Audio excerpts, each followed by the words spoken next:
नमस्कार, मैं हूं दामिनी वशिष्ठ। आप देख रहे हैं state news channel, Delhi NCR का पहला ऐसा वेब न्यूज़ चैनल जो रियल एस्टेट की खबरें, समस्या और सुझाव आपको एक साथ देता है। आज हम बात करेंगे दुनिया के नक्शे में अपनी एक अलग पहचान बनाने वाला गुरुग्राम शहर बेहद ही बुलंदियों पर पहुंच चुका है, लेकिन आज भी इसका इंफ्रास्ट्रक्चर की बात करें तो तमाम शहरों से पिछड़ा हुआ है। क्यों गुरुग्राम का इंफ्रास्ट्रक्चर ज़ीरो है? ये मिलेनियम सिटी, साइबर सिटी इतनी पीछे क्यों है? इस पर बात करने के लिए हमारे साथ में सेक्टर 46 के RW के प्रेसिडेंट मौजूद हैं। आइए उनसे जानते हैं कि क्या कारण है। सर, सबसे पहले स्वागत है आपका स्टेट न्यूज़ में। क्या नाम है सर आपका? RK यादव। सर, अगर बात करें गुरुग्राम के इंफ्रास्ट्रक्चर की तो ये कितनी बुलंदियों पर है और इसकी क्या दशा और दिशा है? देखिए, बुलंदियों पे क्या बुरा हाल है। इंफ्रा के नाम पे गुड़गांव जीरो है बिल्कुल। और एक्चुअली बिल्डिंगें यहाँ पे कंक्रीट की बिल्डिंगें खड़ी हो गई, बट इंफ्रा पे बिल्कुल ध्यान नहीं दिया। आई थिंक 94 के आसपास की सेक्टर डेवलप है।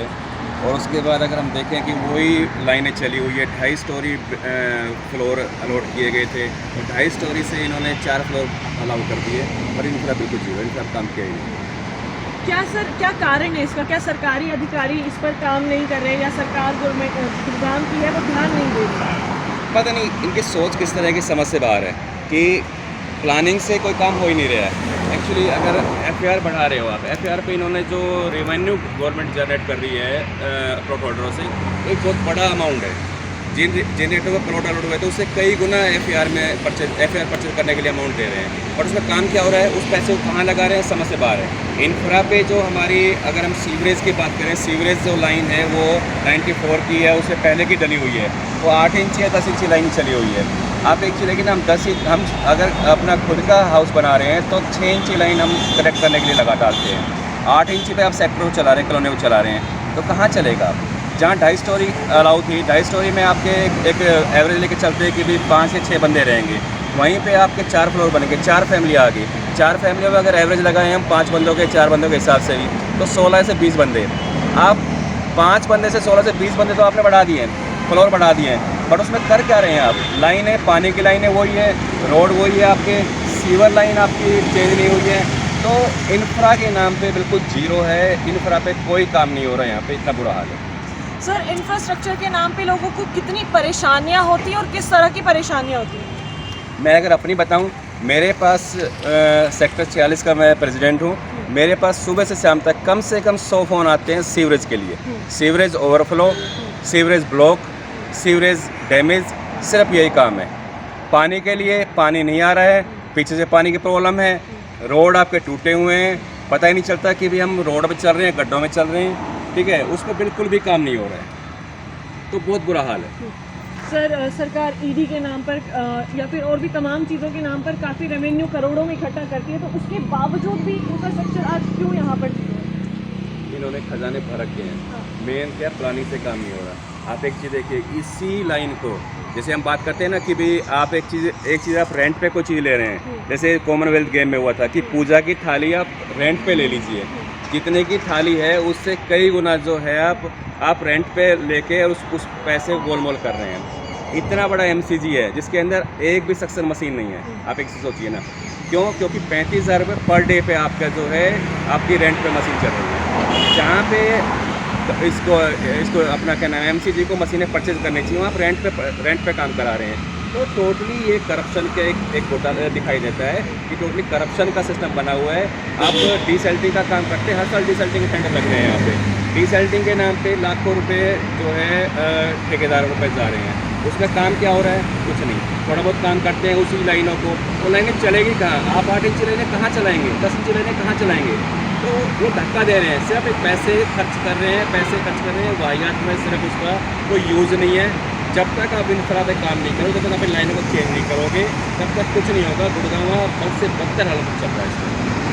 फिर क्या आपको लगता है इसका कारण ये भी हो सकता है कि गवर्नमेंट ने गुड़गांव के इंफ्रास्ट्रक्चर की बिना प्लानिंग के ही ये शहर बसा दिया? तो क्या इंफ्रास्ट्रक्चर इसलिए भी जीरो है यहाँ का?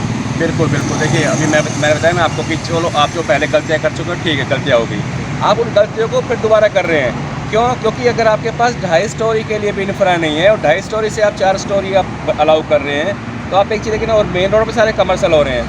तो आप इंफ्रा तो आपके पास है ही नहीं, आप इंफ्रा पे काम नहीं कर रहे हो, आप तो सिर्फ रेवेन्यू जनरेट करने के लिए बात कर रहे हो। रेवेन्यू जनरेट हो कैसे? आपका 145% FAR था, 145 से आपका 260 आपका FAR हो गया, आपका 2.5 स्टोरी से 4 फ्लोर हो गए, तो आप उसको कहाँ इतनी सहूलियत देंगे? आप बताइए मुझे। आपके पास पानी नहीं है, आपके पास बिजली नहीं है। आप एक चीज़ है कि गुड़गांव में बताऊँ आपको, Gurgaon no power cut zone है, आपको नो पावर जोन बना रखा है इन लोगों ने। हम कंप्लेंट पे कंप्लेंट करते रहते हैं। आपकी जो लाइनें हैं 94 की लाइनें डली हुई है, उससे पहले की लाइनें डली हुई, डैमेज हो चुके, खोल चुके हुए हैं, उस पर कोई काम नहीं कर रहे हैं। ना कोई अंडरग्राउंड लाइनें हो रही है, ना आपके सीवर पे काम हो रहा है, ना आपका रोड पे काम हो रहा है। ठीक है, सेफ्टी के नाम पे गुड़गांव बिल्कुल जीरो है। ठीक है, तो यहाँ पे आए दिन जो है आपका चोरी चकारियाँ हो रही है, आपकी जो है चेन स्नैचिंग हो रही है, गाड़ियाँ आपकी चोरी हो रही है। तो इंफ्रा पे तो बिल्कुल ही ध्यान नहीं है, सेफ्टी पे कोई ध्यान नहीं है, सिक्योरिटी पे कोई ध्यान नहीं है। गुड़गांव तो आई थिंक पेपरों में बहुत अच्छा दिखाई देता है, बट जो रहने आता है उसको पता चलता है गुड़गांव की हालत क्या है। सर, आप RW के प्रेसिडेंट हैं, क्या इस वजह से आपने सरकार या प्रशासन से कोई सवाल जवाब किए हैं? क्या उनकी तरफ से रिएक्शन इस पर आया है? कंटिन्यू हम जो है इनको फॉलोअप कर रहे हैं, कंप्लेंट कंटिन्यू दे रहे हैं। ठीक है, और आप यकीन नहीं करेंगे, कंप्लेंटों को कोई रिप्लाई नहीं आता है। हम जो है MCG में कंटिन्यू कंप्लेंट कर रहे हैं, आपका स्टेट ऑफिस में कंप्लेंट कर रहे हैं। आप एक जो वैकेंट प्लॉट पड़े हुए हैं ना, वैकेंट प्लॉटों के नाम पे भी जो है स्टेट ऑफिस लाखों रुपए प्लॉट होल्डरों से ले रहे हैं। सर, किन किन चीज़ों के ऊपर आपने बातचीत की है उनसे? क्या आपके मुद्दे थे वहाँ पर? देखिए, हमारा मेन मुद्दा ये है कि आप जो सीवर लाइन को चेंज कीजिए। सीवर लाइन जो आपकी वो 2.5 स्टोरी के हिसाब से आप 4 फ्लोर अलाउ कर चुके हैं, इनको चेंज कीजिए, आप कुछ बड़ा कीजिए। आपके जो ड्रेनेज सिस्टम है उसको सिस्टमेटिक कीजिए। आप जो लाइट की जो प्रॉब्लम है DHBN, इनको आप ठीक कीजिए। ठीक है, आपके जो पानी की जो प्रॉब्लम है, पानी को आप ठीक कीजिए। रोड जो आपके जो डैमेज हुए पड़े हैं उनको आप ठीक कीजिए। ठीक है, और जो आपके वैकेंट प्लॉट पड़े हैं, वैकेंट प्लॉटों पे आप जो है ना, स्टेट ऑफिस जो है वैकेंट प्लॉटों पे लाखों रुपए फीस प्लॉट होल्डर से ले रहे हैं। आप यकीन नहीं करेंगे, उसमें जो है एक दफ़ा भी सफाई नहीं करते हैं ये लोग।